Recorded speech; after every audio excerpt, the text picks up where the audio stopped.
What's up guys, my name is Ben Quann. I'm associate broker here in Virginia, and today I'm here with my coworker Kelly, who has a brand new lot that we're gonna be talking about. Also, very experienced agent with some new construction too, so we're gonna be talking about a few things that go into the new construction, really the contract to build or contract to close aspect. And today we are checking out 18 acres. In Spotsylvania, just down from the new water park that's coming in. Yeah, about 10 minutes. Easy. 10 minutes from the new water park right in Thornburg. This is a Massaponics, which is just exit 126 right up the street, so. I'm a landmark girl. Yeah, fair enough. So this is a wooded lot. Yep.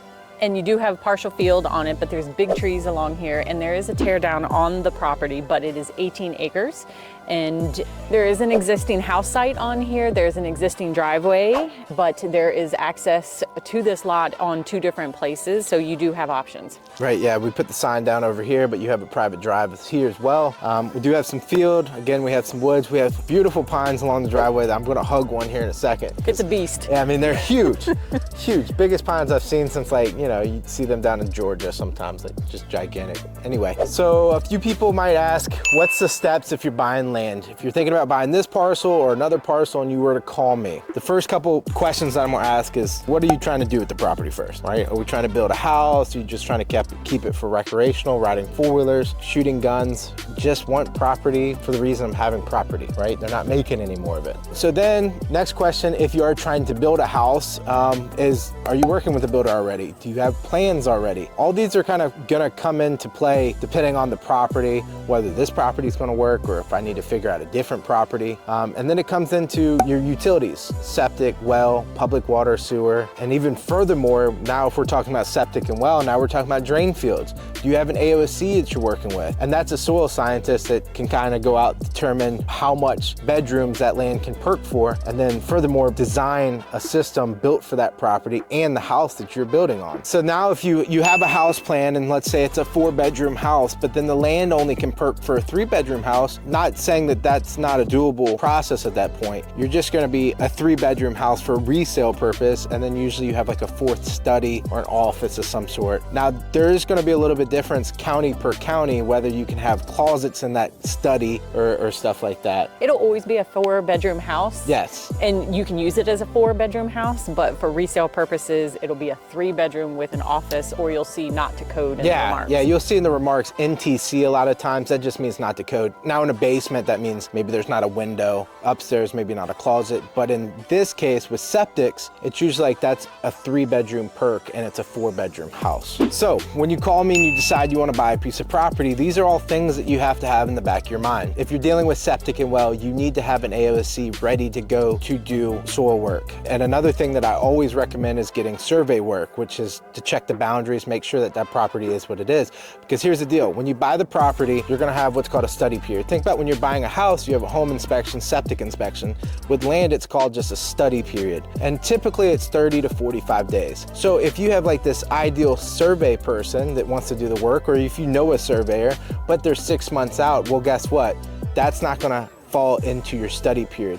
And the study period is really important when buying land because that's essentially your safety net with getting out of the property if it doesn't fit your needs. So again, let's say you're dead set on building a 5-bedroom house and the land only perks for 2-bedroom. Like obviously that's not gonna work out very well. Use that study period to get out of the contract and get your deposit back. Likewise, I sold a property one time in Caroline County that was advertised at, I wanna say it's like 140 acres. And when we did the survey, and that's a lot of money to spend on a survey because it's a huge property, right. I think it came back at like 126. It was like 15 to 20 acres difference. So, you know, we were able to go back to the table and renegotiate a little bit because obviously they weren't even aware that the property wasn't as big. And that goes to the point of why you need a study, even if they have soil work already, because you don't know the date, you don't know who did it, so you want to trust but verify. Right. Because you want to know what you're buying. Absolutely, yeah. I mean, this is a huge investment, again, depending on what you're doing with the property, but it can be a huge investment. So I always recommend, let's get all the work done again.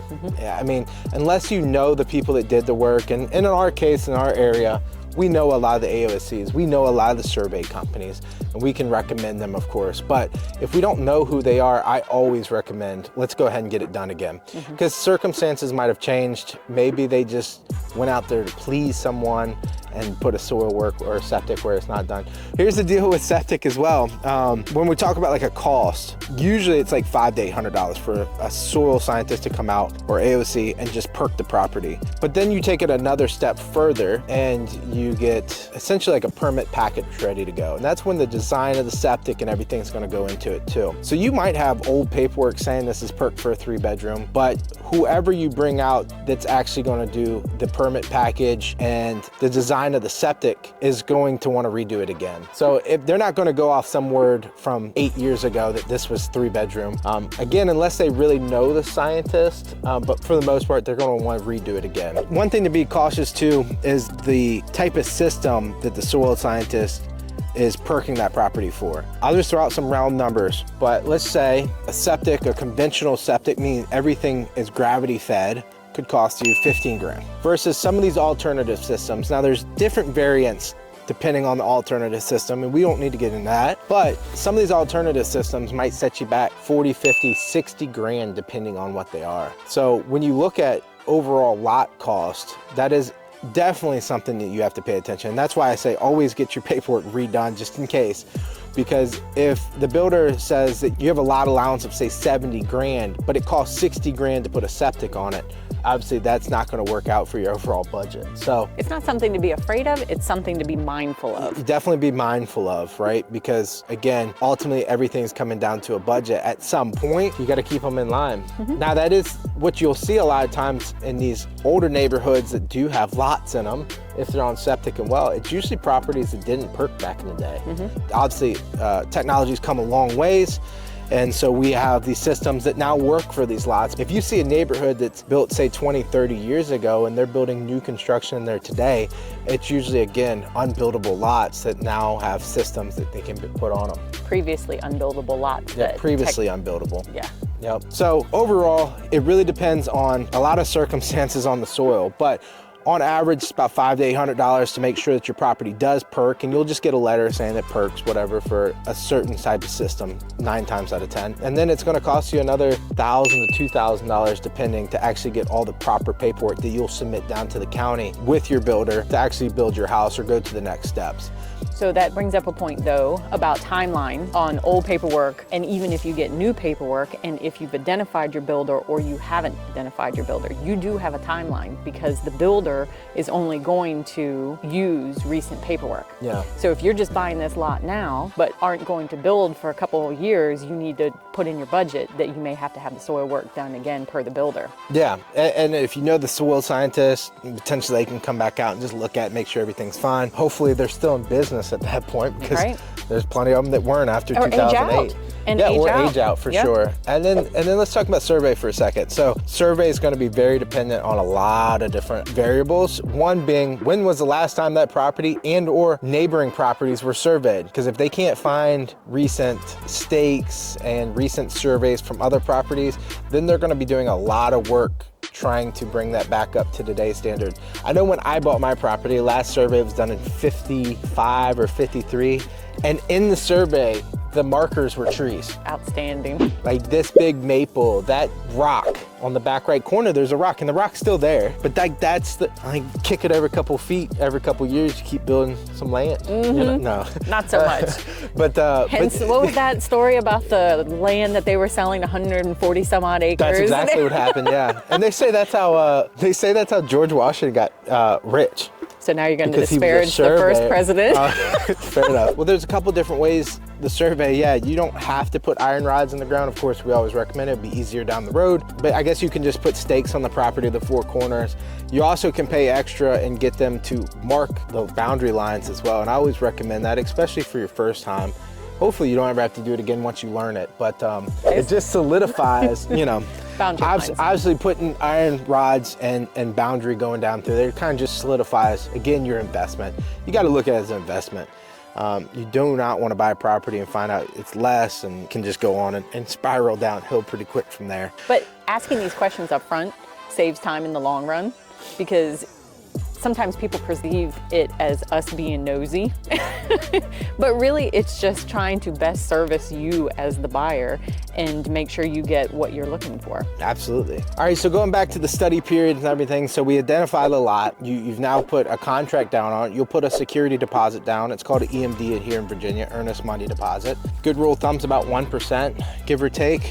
It's negotiable for sure, but so you've done that, and then you have your study period, say 30 to 45 days. You're gonna have your survey work done. You're gonna have your septic work done. At this point, you can figure out if you're gonna put it in front of a builder or if you're just gonna continue down the process with owning the land. Like I bought my lot in 2014, I didn't build on it till 2020.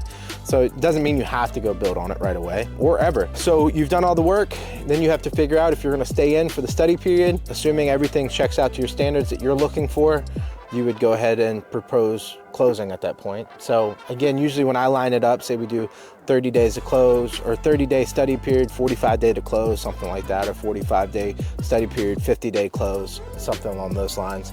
We could get into financing a little bit, but with land, it is pretty tricky. There's not everybody finances land. So a lot of people are gonna be paying cash, or maybe they pulled out a home equity line against their property or something along those lines. Pay cash is what it comes down to. Financing typically is 15 to 25, 30% down.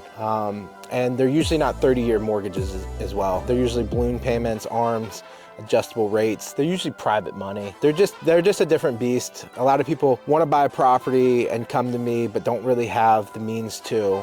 So that is something that's just a little bit different. Now, the cool thing when you buy a property is that can be collateral for your down payment on your new construction. That's something I try to hit on to a lot of people. So let's say you do finance it, it costs you a lot because again, the rates are a little bit higher. You had to put money down. But let's say you pay it off in the next 5 to 10 years and that property is now worth 100 grand.